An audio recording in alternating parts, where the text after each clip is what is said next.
What's good, folks? This is Crazyhouse, and I want to do some talking about some animation production, and most especially about some animation production of a particular show that I've been highly anticipating this year. I was a big fan of the comic books, and now the show was on, so I wanted to talk about the production of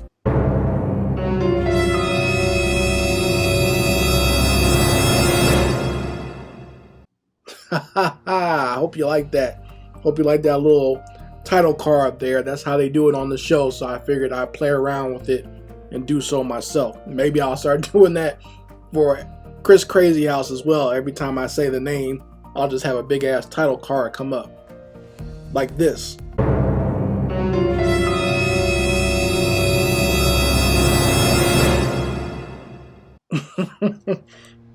Yeah.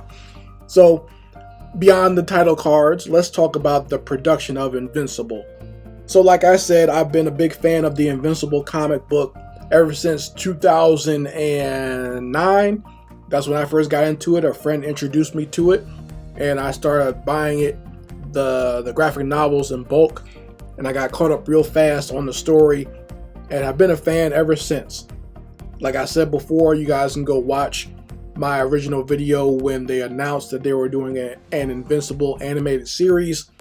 What I liked about it, mainly that it takes the entire superhero mythos and kind of combines it all into this one book.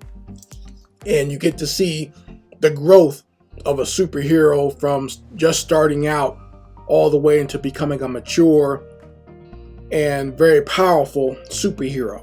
So one of the comic books I enjoy very much, and it has a lot of great twists and turns, has a lot of very great three-dimensional characters, and the series has just been very mind-blowing over the years. I appreciate it very much.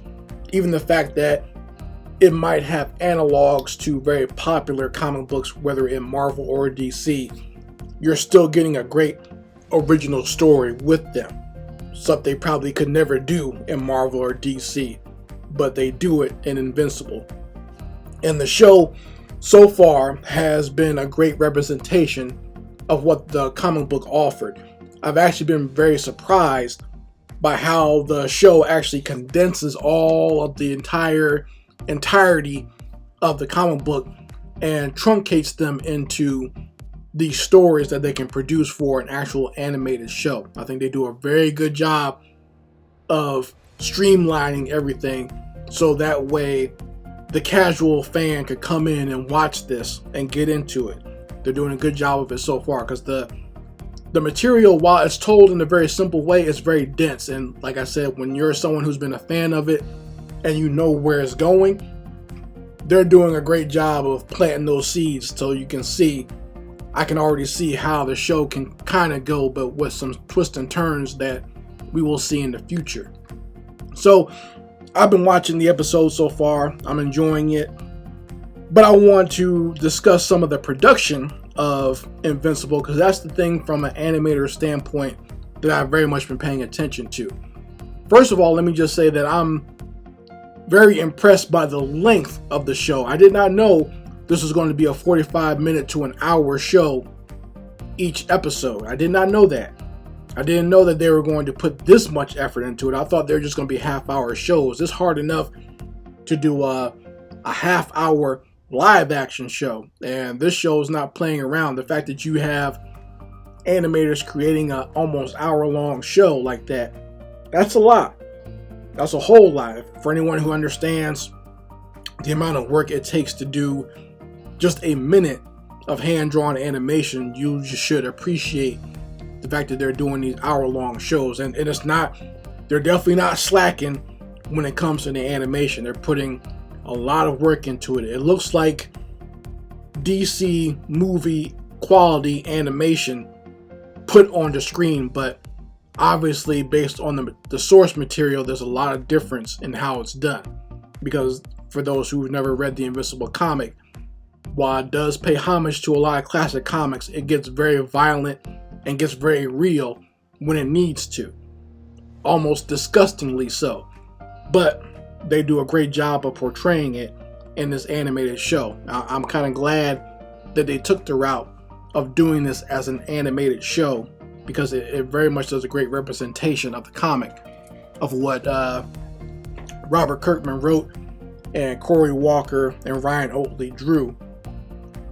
Is very close to what those issues portrayed. So that in and of itself, the quality and the length of the shows have been very, very interesting for me as an animator to observe.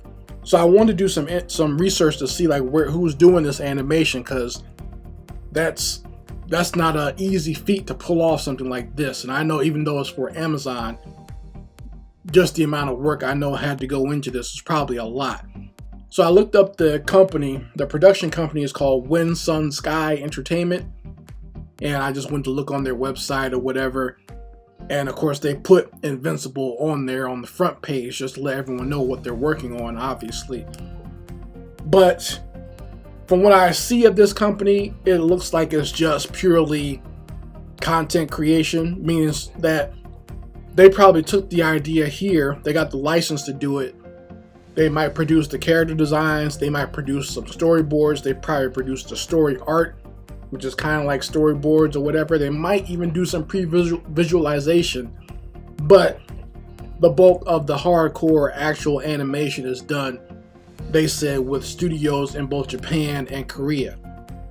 And we all know from my other reports about how animators get treated over in Japan and Korea, that it's probably like damn near a sweatshop over there of them turning out the animation for this show. So for one thing, I know you folks will hear it nowhere else, but just so you know, Chris Crazyhouse on YouTube appreciates all your hard work. So all you nameless, faceless animators who stayed up late night and early morning working on this show, I appreciate you. I know what it's like being in that type of situation. I know what it's like keeping your head down at the cubicle, trying to make your deadlines. Thank you. I know you'll never hear it from anyone else. So if you ever happen to find my video, just letting you know I appreciate you. Okay.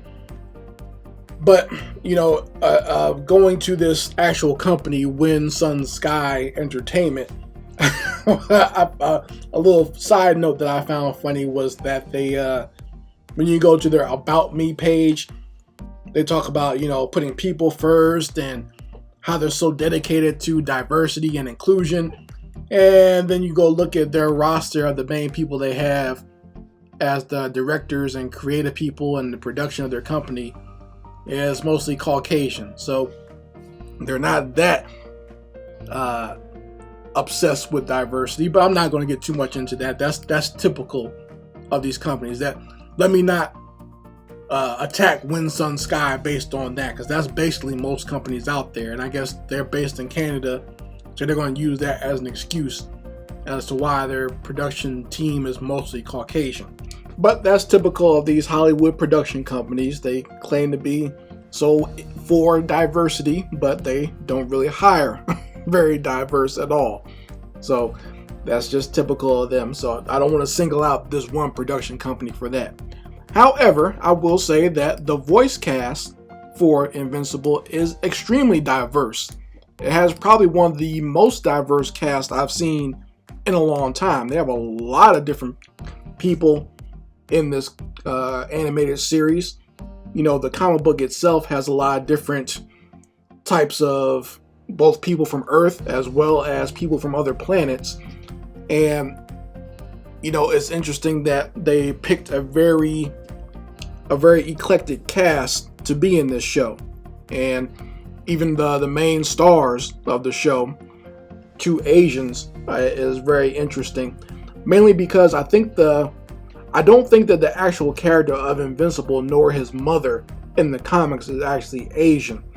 I could be wrong, but from what I remember reading of the book, they were not Asian, but they've kind of made that so for the show. I don't know why. I don't know if they did that just because of the voice actors, but that's the direction they decided to go in on the show. Now, when I say that they made the characters diverse in that regard, doesn't mean that they stereotype them or overly focus on their race. It is just what it is.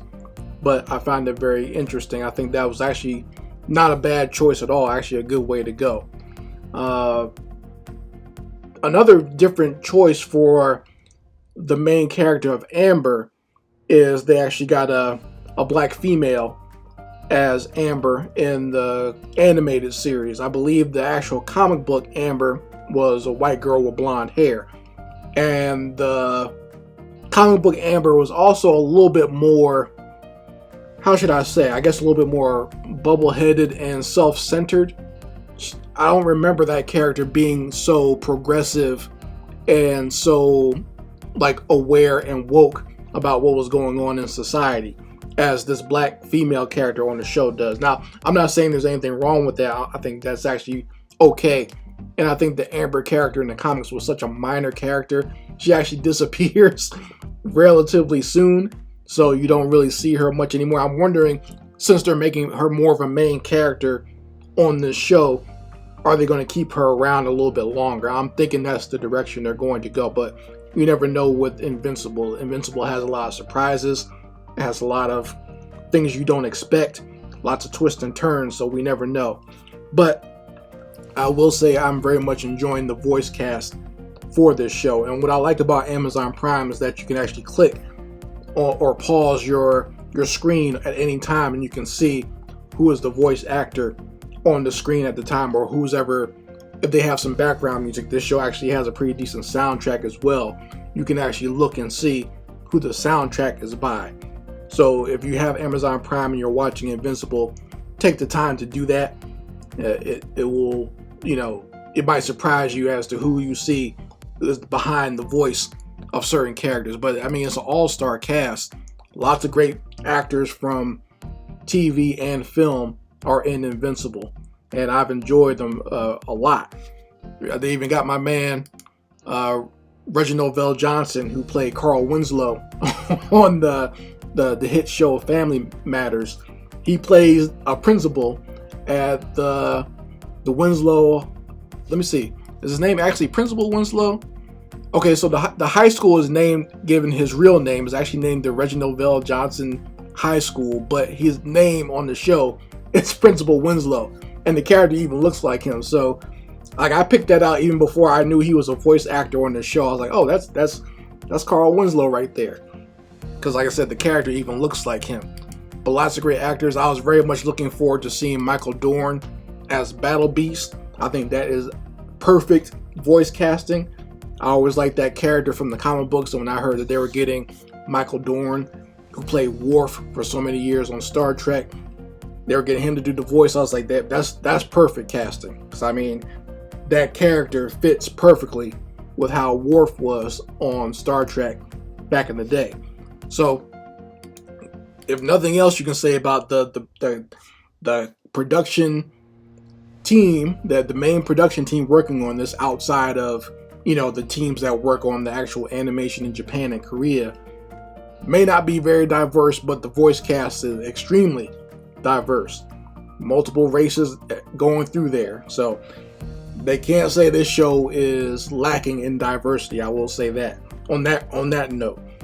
But that is all I wanted to say about the production of Invincible. I've very much been enjoying the show and the direction that it's going. Very good job on the artist part. The only negative I maybe can say is they're combining a lot of like 3D elements into the show, and some of it doesn't blend very well.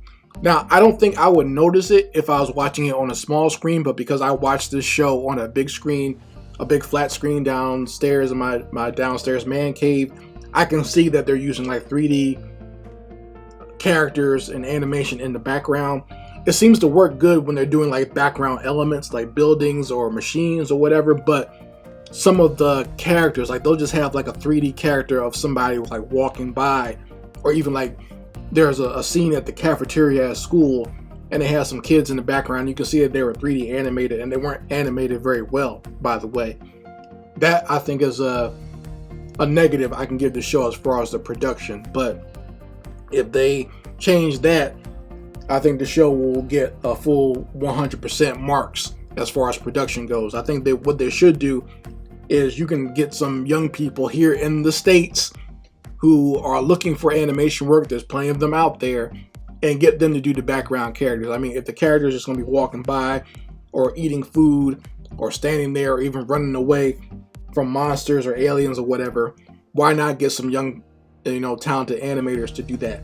That's how animation production used to be.